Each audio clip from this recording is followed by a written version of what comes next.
Hello, loves. Thank you, Eva.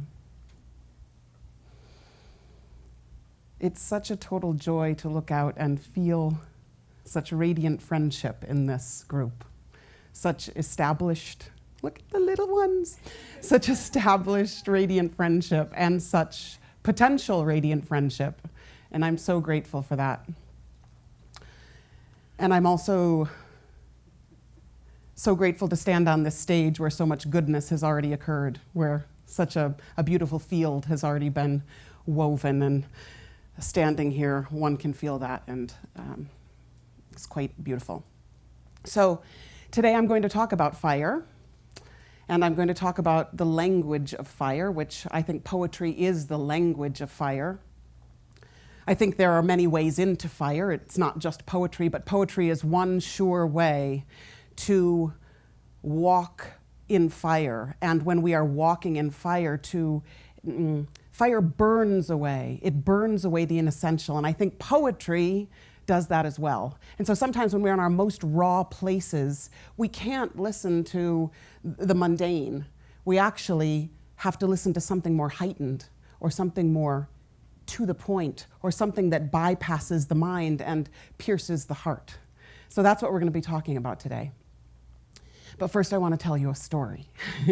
So just a couple of weeks ago, maybe, I don't know, 6 weeks ago, my family and I, we went to Casa Bianca, an Italian restaurant in Eagle Rock, California, and we felt like we wanted to just have a nice, quiet night. Casa Bianca is one of those holes in the walls that are really popular, covered with 8x10 photographs of actors with their, signatures that all love their pizza, and you have to go early or you don't get a table. So we went early. And we got like the last table. But even so, when we went to order our pizza, the waitress said, well, it'll be at least 40 minutes. And at that point, Dylan was already pretty, Dylan, my 4-year-old, was rather exhausted. And we didn't bring any crayons and we didn't bring any toys. And I began to worry that the family joyous outing was going to unravel and turn to misery. So Andrew offered to take him out, and I said, no. And Andrew's usually the one that picks up the fork and is like, Mr. Fork is coming to talk to you now, or puts a napkin on his head or something. But in this rare instance, I actually said, wait. And I thought about this book that I had been looking at, which was this beautiful book of mudras. And I had just been spending some time with that morning. And I said, let's go around and make up our own mudras. And I said, a mudra, of course, mudra is where the soul comes through the form and says something precisely just with the form, not with words. And so I showed them, and I said, how about, I can't remember what mine was. Oh, look at mine. How about this is delicacy? And everyone, and Kate and Dylan and Andrew said, okay, delicacy. And Kate said, this is connection. And so we all said, this is connection. And Andrew said, this is creativity. And so we all did creativity. And by this point, the other eaters were starting to look at us rather strangely, but I'm usually like, I'm usually the awkward one that's like, I'll stop doing this. But I was like, yeah, this is too much fun. And my little 4-year-old, Sagittarius, goes, this is spirit, which was so cool. Spirit. And so we all did spirit, and that was a big one. And I said, this is family. And this was protection, and this was kiss. And Kate said, this is wisdom. So we had this very joyous time, which is rare when a family goes out and has dinner on a Thursday night. It's usually we stare at each other and color and try to keep the peace, right? But I mean, it was a beautiful, beautiful time. And I tell you about it because then a couple weeks later, I was about to leave, and I can't remember where I was going, but we were saying goodbye, and we were in the dining room. And there was just a moment where we sort of looked at each other, and I don't remember who started it, but we said, family. And we said, protection. And we sort of leaned in and we said, kiss. So there's this gorgeous moment where, where words were bypassed. And I want to say to you where a fire of love burned away the inessential. And where a gesture, a certain word, captured something far more subtle and whole. So I think that poetry does that. I think this is a kind of poetry. I mean, I don't even know many mudras, right? I want to learn them. That's why I have the book. But I think that's what poetry does. So just for one moment, turn to the person next to you, look at their eyes. Go ahead, even if you're not sitting next to you, just look. Just look. Find somebody, even if it's a threesome, turn around. And I want you, at the count of three, smile. At the count of three, I want you to invent the mudra for fire. 1, 2, 3. Yes. It's beautiful. Keep it there for a minute and look at it and appreciate it. Look into your eyes. Gorgeous. And let it go. Yes. So playful, that's you playing with fire at the moment, right? And I actually encourage you to make up, what does that feel like? And even note what you chose, and even note how that felt in your body, and note how much shyness was there, and note how much conviction was there, and note how much freedom was there, because that's your at this very moment, in this very second, that's your relationship to fire, however you let it pour through you. Okay? So, I just encourage you to play with that. So I was thinking about this talk, and I went away to Ojai, and you see, I need time and quiet when I think about a talk. My husband can write an article with a child on his head and, in the dining room with everything, tons of stuff going on, and he manages to do it, and I don't know how he does it, but I have to go away for time and space. Maybe some of you relate to that. So, and I actually sort of said, goodbye, dear ones, I will be gone for 2 days. And I went off to Ojai, and I rented a room at the Emerald Iguana, which maybe some of you know. I had a little credit there. It's this gorgeous Nestle hotel, or an inn, really. And I went up, and I just so happened there was this new room called the Tree House, which is so beautiful. And I mean, usually I sort of just go to the Pepper Tree Retreat, which is gorgeous in its own way. It's so beautiful. So I went and I walked into this, and this room was like the most romantic room I have ever seen in my life. I mean, it was like huge bed and a clawfoot tub and a light that you turn on and it sparkles stars everywhere, and a balcony that looks out to a sunset. And I thought, okay, brought my little poetry books in and sat down and thought, well, another time for that. But now I'm going to think and work and fall in love with myself, maybe. I don't know, but. And I was deeply appreciative of the beauty, and in fact, probably what I first do when I go by myself is I fall asleep, I take a nap, I eat some chocolate, I fall asleep again, I moan a little bit, and then I get underway. But I went out to the balcony, and I was sitting on the balcony, and I started to write, and I started to think about fire. And I didn't know whether I was going to write some things about the talk, but I started to write a poem. And that was an interesting thing that happened, because I wasn't sure that that's what was going to happen. In any case, the wind started to pick up, and the trees started to blow. And this was right before that big windstorm that were some of you aware of, like 5 days ago. Of course, I caused that, but no. But it was truly this really interesting thing where I was writing about fire, and it was like, okay, and the seed pods of the tree were falling down on me, and I could just feel in my own being this wrestling, this, how nature speaks to us when we're calling something in. So this first poem is what I call Fire's Invitation. And it's what came out of that time on the balcony. My room at the inn is for lovers. A bed bigger than a small pond, a balcony with 2 chairs cozied together, skylights offering shafts of sunlight, midnight star pools. Far from lonely, I am expectant. Late afternoon gusts of wind spill seed pods on my lap. The trees are whispering. They know my silent invitation. My stillness, my quiet breath, belie this invocation. But rest is required for surrender to flame. The beauty of the day almost unbearable. My skin is thinning. Dappled goodness seeps through every pore.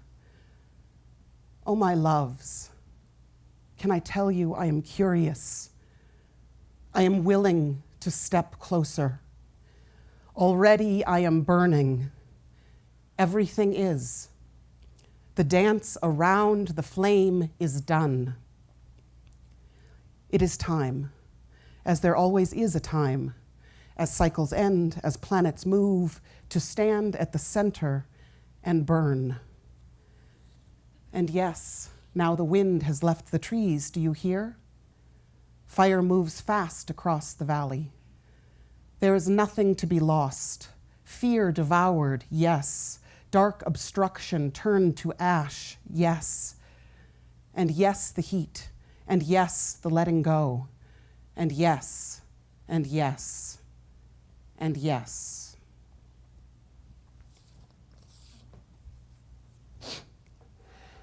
So, a little later that weekend, after I had written that and sat with that and was sort of alone in the room late at night, I thought, what have I done? Do you know that feeling when you invoke something, when you say, I am ready for change, when you call in fire, and a fear responds, a fear of, have I just called in loss? Have I just called in destruction? Have I just called in annihilation? And I don't want to do that. You know, that's the voice that comes up, right? But the truth is, fire is annihilating, but it is creating, and we're going to hear that in the next poem. And it burns away all the obstructions to the fire of love, to the fire of creativity, to the fire of the mind. And so, yes, I do want to invite that in. You know, and I think that it takes a tremendous amount of courage for each of us to do that. And we all do that in our own way, that invitation. Perhaps it's an invitation to water, perhaps it's an invitation to fire, but fire, there are certain moments in our life when we're ready for fire. And I think a lot of speakers have spoken to this, that you know, this is a time that we're ready to turn up the heat a bit. Yeah, because when we turn up the heat, we have this gift of the heart, gift of creativity, gift of ourself, gift of identification that's possible. So I did think to myself, okay, yes, no, I'm glad, yes, no. I said, I'm glad I wrote this poem. I'm glad I wrote this. And yes, it even has a quality of welcoming in this very intimate dance, you know, of flame. Tremendously intimate, because it burns everything away except essentially who you are. And that's raw and vulnerable and gorgeous and naked and beautiful, yeah? So this poem, it's interesting, you know, when Nicholas spoke of the light of the stars penetrating our lives, yeah? I was like, oh, yes, the light of the stars penetrating our lives. This poem is almost like a part two, or mine is a part two to this poem. And it's called The Fire, because all these poems today are going to be about fire, or they're going to be poetry that acts as fire as we walk through crises, yeah? So this poem is by Franz Wright, who I am loving these days. And feel, this is the fire of the sun, okay? Listen, I've light in my eyes and on my skin. The warmth of a star, so strange is this that I can barely comprehend it. I think I'll lift my face to it, and then I lift my face and don't even know how this is done. And everything alive, and everything's alive, is turning into something else, as at the heart of some annihilating, or is it creating fire? That's burning unseeably always, burning at such speeds as eyes cannot detect. Just try to observe your own face growing old in the mirror. Or is it beginning to be born? Isn't that great?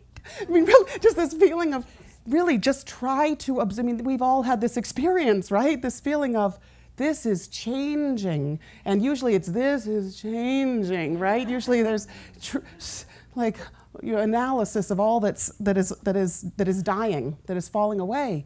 But just try to observe your own face growing old in the mirror, or is it beginning to be born? And I say to you, yes, it's beginning to be born when you're willing to stand at the center of this annihilating, or is it this creating fire, right? Because we've all had these experiences when we've been touched by something that wakes us up, when we've been burned, when we've been alighted, when we've been ignited. We've all had these experiences when even we've had the experiences looking at someone for whom this has happened, right?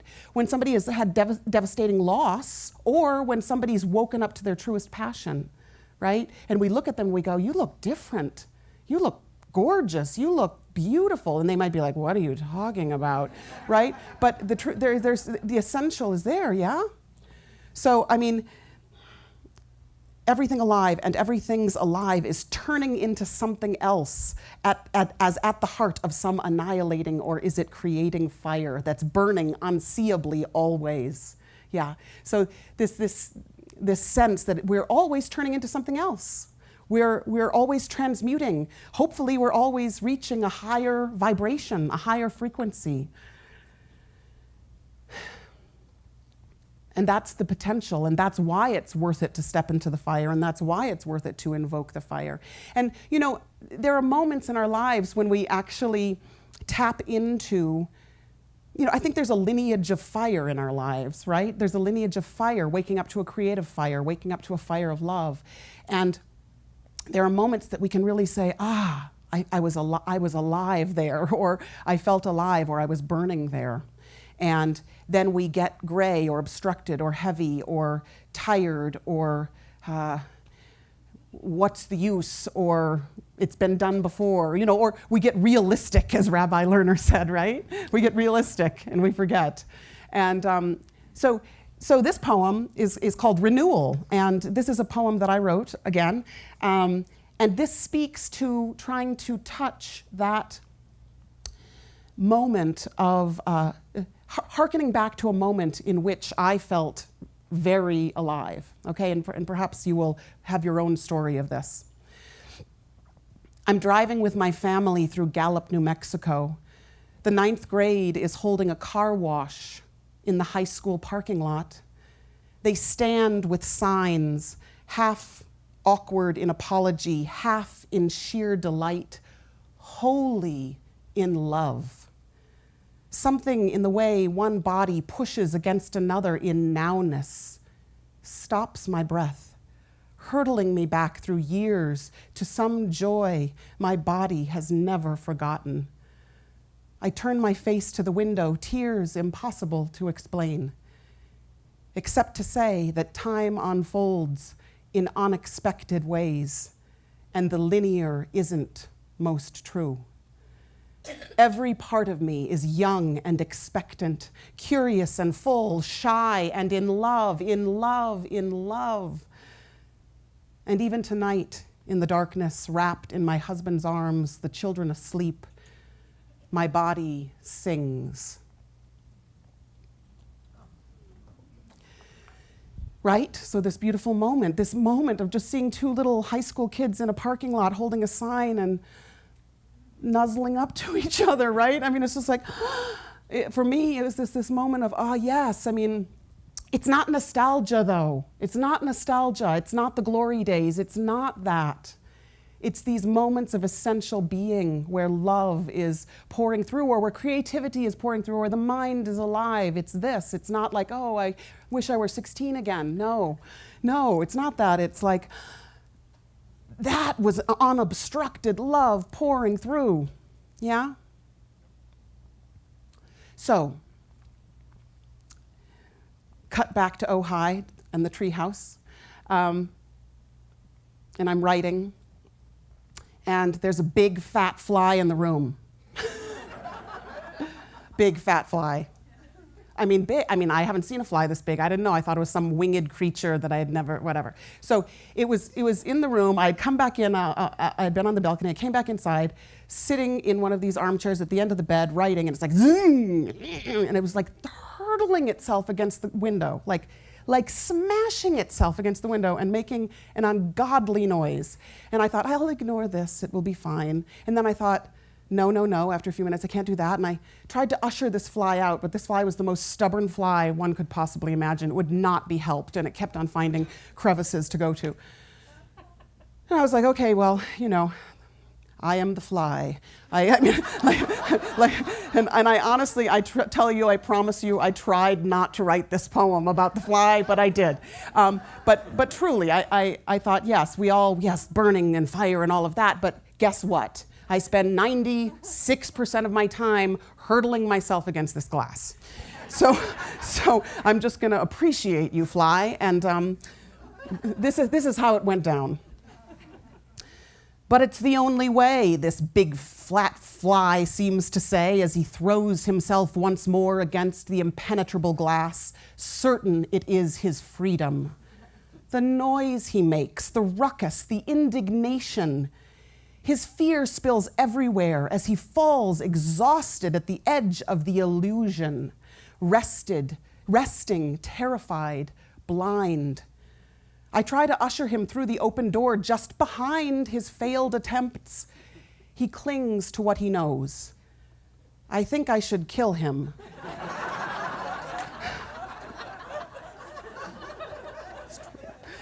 As he won't be helped and his frenzy fills the room. But my heart softens with his fierce conviction. I leave the room instead, and when I return, his still form, finally spent, sounds only silence. The light from the door catches his wing. I can't help a foolish thought.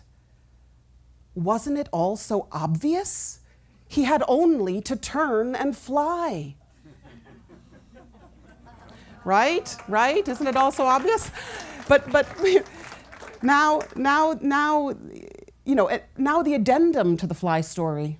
There is an addendum, which is that the next day, 18 hours later, I sat down again and was writing again. And there was a fly. And it sounded very remarkably like the first fly. And I thought, this is crazy. And I climbed up on the bed awkwardly, and I looked to the windowsill, and the fly was gone. And I thought, this fly has had a second lease on life. I mean, I didn't poke at the fly the first time. I didn't. But he looked dead. I was like, he's dead. I'll write a poem about how he dies. But that he was dead. But in fact, he was having a second lease on life, flying around, and I said, okay, again, I need to work. I'll help him usher out. I'll usher him out. Again, nothing. He got stuck up somewhere. I sat down. I was like, and I kept writing. Went to have lunch, delicious lunch, came back, sat down, looked up, and on the floor, kid you not, the fly was crawling towards the door. I swear, it was, and this time he really was on his last legs. He was crawling toward, and the light of the afternoon sun was coming through, and I was like, yes, fly. And I did at this point lift him up and put him out on the balcony and let him have perhaps, maybe not, this was a strong fly, but I was thinking his final moments in the sun. So, but again, I mean, I know it's funny, but it also is just, there it was in the form of a fly, the greatest metaphor of all. When are we going to stop banging against the wall? When are we going to walk towards the truest fire, the truest light, all of that, So I appreciated that journey with the fly. Okay, so so I think that what happens with the fire is that we enter the fire. I'll speak about two brief ways that we enter the fire. I think one of the ways that we enter the fire is when we meet someone or we encounter something that sets us aflame. When someone comes in and is vibrating at a higher frequency, really, and we go, oh, yes, and something opens in us. Pablo Neruda says fever or unexpected wings when he encounters poetry. That's what opened it, this fever or unexpected wings. But something opens in us and we're lifted. And I think that's one very viable way that our heat is turned up, that the flame is turned up. I think another way is when fire takes us by storm, when we haven't consciously invoked it. And we've all obviously had this happen in our lives, when there's profound loss, when we're devastated financially, when we lose our home, when we lose a loved one, right? There's something that fire takes us by storm, and we are reeling in that. And what is that flame, and how do we adjust to that flame? Yeah. So in the first instance, I want to offer another poem that I wrote about a woman who, in an instant, a complete stranger to me, turned the flame up for me. And I will never forget her, and it sounds like such a simple encounter, and maybe some of you have heard this poem before, but I've reworked it. And it's called Morning Walk. And by the way, I mean, I think you're already doing this, but one beautiful thing about poetry is that you don't have to listen here. You can listen with your heart, and you can listen with your breath, and you can listen with your feet, and with your left hip, and you can listen with different parts of your being. Frost kisses the oranges. The birds are curious with cold and chatter amongst themselves. I walk briskly down a stretch of road looking for patches of sun. My hands plunged in pockets, my brow crinkled with morning plans. She rides toward me on a rickety blue bike, weaving back and forth to make the incline easier. Her hair silver and flowing. She is flushed like a child who has come to report her latest adventure. Her face open, fresh, smooth, like a saint, really. Even with the effort of the climb, delight ripples in her wake. When we meet, her eyes shine. She laughs. Wait till you see the snow. She might have said, wait till you see beauty everywhere. Wait till you know the secret of all things. Wait till you know you are love. But she said what she did and rode by, her story told, her message delivered. I look to the capped peak in the distance. I see the beauty of a mountain rarely covered in winter, while my body is melting into spring. Tears stream down my face. A hardness around my heart dissolves. I fling open my arms and gather goodness to my chest as my body breaks into blossom. Wait till you see the snow, I whisper. Wait till you see it. And it was at that moment that, that was a turning point. That was a moment when this woman who was just living in presence, living in joy, living in her bike ride, living in the now, living in the beauty of nature, woke me up to the seriousness of life. Life is serious, and I have to do things and have purpose and write important things, and and I'm in the most beautiful place I love, and I have not seen any of it. Yeah? I wonder where I got that. I don't know.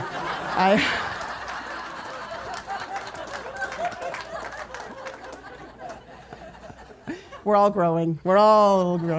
Yeah. But it is, isn't it a beautiful, it's just, life is such a beautiful opportunity. To watch that transition occur, and to let go of some of this, and to look up and to look at my children, my beauties, and to remember what's important. So that's an instance and where we can all be this light for one another. We can all be the one that's vibrating at a higher frequency. We don't know, one kind word, right? One beautiful smile, you look gorgeous today, whatever it is, one moment like that is like, it can restore something, and it can rekindle the flame of the heart. Now, when a fire comes in, and this is to the essence, right? When a fire comes in that is really, truly a burning ground, this is where I feel there are many ways to to address this moment. And certainly I think it has to involve beauty. It doesn't have to be poetry, but this moment of rawness, this moment of loss, this moment of devastation, right?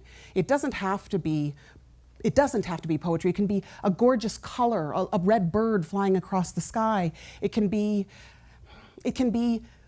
we reading the words of Joel Kuhl, who can cut through and speak like as nothing else can heal, right? Or it can be a touch, yeah? But for me, of course, this language is poetry, and I think poetry can cut through the veils and cut through the heaviness of sadness and can act as a blessing, and it can clear away some of the heaviness. Just because one feels seen, because one feels witnessed, because one feels like we're speaking from a place where big things happen, not from the day to day, you know? So, and it's when we have to change perspective. When everything is lost, we have to change perspective. We have to look at it from a broader view. We have to stand back and look at the grace that is at work, right? Even as Lawson was saying, even as all these lesser fires are burning. So there's a beautiful, beautiful, beautiful poet who I've recently just discovered, and her name is M. Claire. And she is like a female Hafiz, as far as I'm concerned. And I wish I remembered the name of her book, but it's like something, you know, it's like the deep, sacred, blah, blah, blah, da, da, da, heart. I mean, it's beautiful, and it's all orange and yellow, and it's beautiful. But she writes of this essential moment, all right? She writes this poem called Unrelenting Grace.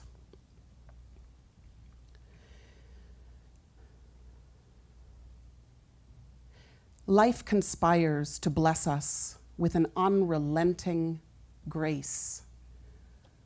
Who among us has not been touched by this generous hand, freeing us one or many layers at a time? You are the lucky one who has known annihilation and then absorption back into the love we seek. And it is you who knows that even as the soul cry rends your very chest, the whole of the universe shakes with love. In this place of all, there is at long, long last no place left to fall.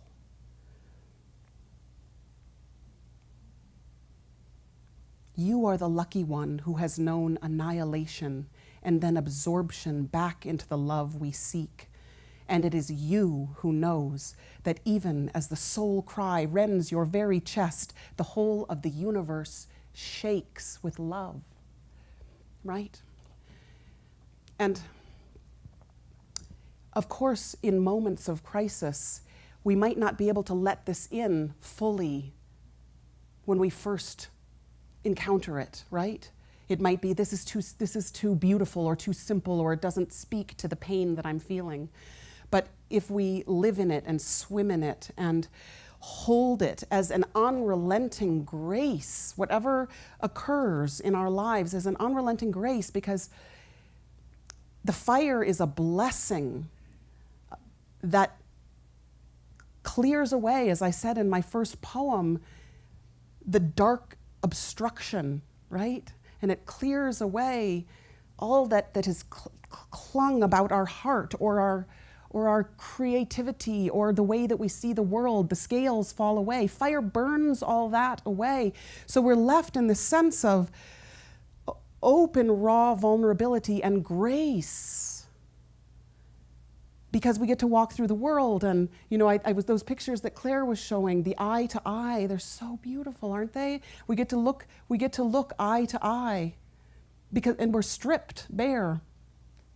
And we get to see something much more deeply because we've been humbled or because we've burned to our essential being. And it's a privilege.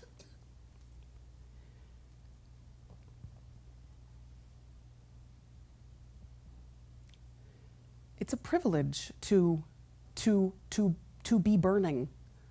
We are burning. And it's a privilege to be transmuting, and we are transmuting.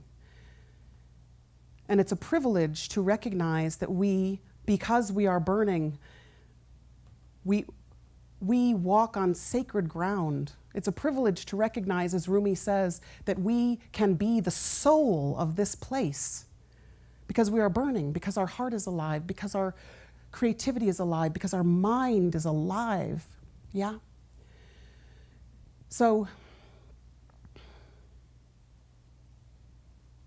when we're feeling most despairing, I suppose, and most gray and most heavy and most raw, I think we have to remember this unrelenting grace, this blessing that clears away obstruction so that we can be with one another as we truly want to be with one another.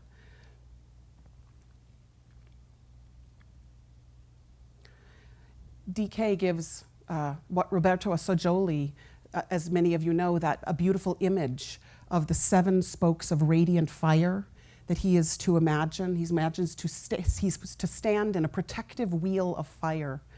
And he says it's not a fire that burns, but a fire that heals. And he is to send out 7 streams of radiant fire from his being. And I often think of it as a fire at the center of the chest. And he does his work of healing and service. And so it's protective for him because some second-ray disciples allow so much in that they actually need that protection. But it's also a glorious, radiant offering of the fire to others. And I love that image. So I want to just finish with one more poem that is by David White. And many of you know I love David White.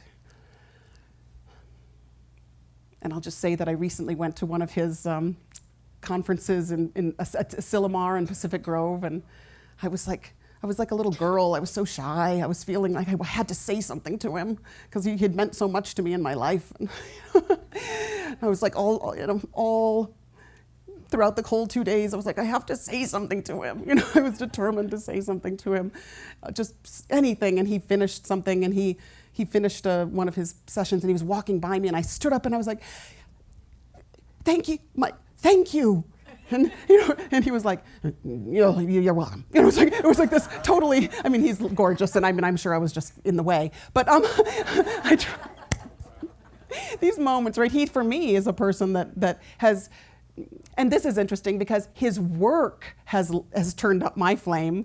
I suppose his personality self, I don't know him, but there was a beautiful awkwardness in that encounter for sure.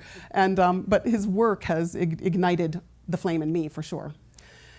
So perhaps it's appropriate that I end with one of his poems. And this is about Moses and the burning bush, and it's also about the sacred ground. And it's about the privilege. It's about the privilege to walk in fire and to invoke the fire. Fire in the earth. And we know when Moses was told, in the way he was told, take off your shoes, he grew pale from that simple reminder of fire in the dusty earth. He never recovered his complicated way of loving again, and was free to love in the same way he felt the fire licking at his heels loved him, as if the lion earth could roar and take him in one moment. Every step he took from there was carefully placed. Everything he said mattered, as if he knew the constant witness of the ground and remembered his own face in the dust the moment before revelation. Since then, thousands have felt the same immobile tongue with which he tried to speak. Like the moment you too saw for the first time, your own house turned to ashes. Everything consumed so the road could open again. Your entire presence in your eyes, and the world turning slowly into a single branch of flame.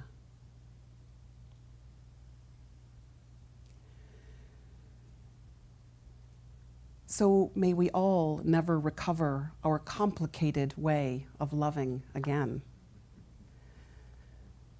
Thank you, my family.